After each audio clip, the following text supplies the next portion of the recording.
So construct understanding goes on to give us a few terms that we need to go forward with. And it really wants you to understand that when we're talking about quadratic equations, we're talking about equations with x squared as the highest degree, the highest exponent. And so they show you the general form, that little gray box in your book, is y equals ax squared plus bx plus c, where a, b, and c are any given numbers. B and c could be 0, so there isn't a term there, but a can't be 0 because that would mean you wouldn't have an x squared. You have to have an x squared. You don't necessarily have to have an x or a number by itself, but you have to have an x squared in order for it to be a quadratic. So a could never be 0, but b and c might be. Otherwise, they could be any number in the world. It's all good. So what you're going to get typically is a graph that looks like this, or a graph that looks like this, like we talked about in the last video.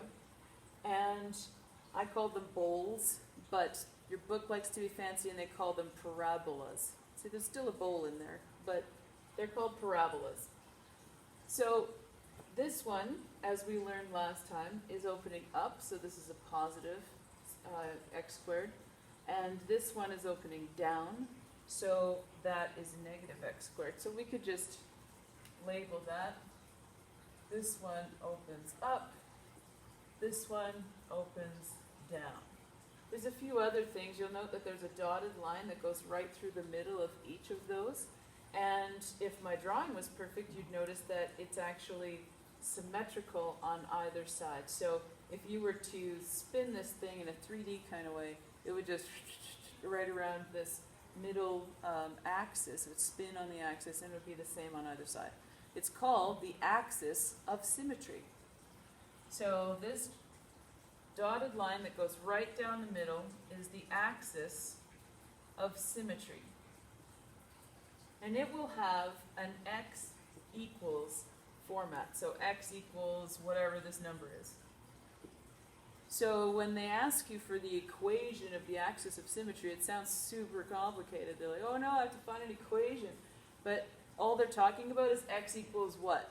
That's the equation for the axis of symmetry.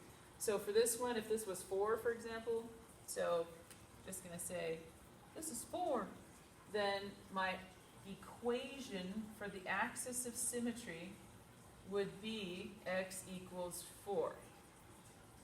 So much simpler than it sounds. Okay, so that's the axis of symmetry. Every parabola has one, and it always goes right through the middle of the parabola. Now, you'll notice that these guys have very different shapes, and so their endpoints are very different.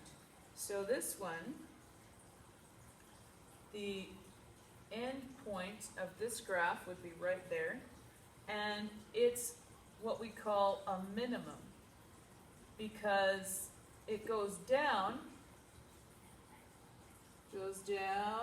and then it starts to go back up again. So this is the minimum value of y that it's going to reach, and then it's going to start going back up again. So when we have a graph that opens up, we're going to have a minimum as that value right there. So what do we call this? This particular part of the line, that's the vertex. So that's the vertex. And for a positive, sorry about that. For a positive graph, that will be a minimum value. Your book calls it minimum point. On this one, as you're going left to right, which is how we always read graphs, this one's going up, and capping out and going back down. So this vertex, still called a vertex because it's the vertex, the end point of the parabola, but this one is a maximum. It goes to a maximum value and then it goes back down again. So this vertex has a maximum point.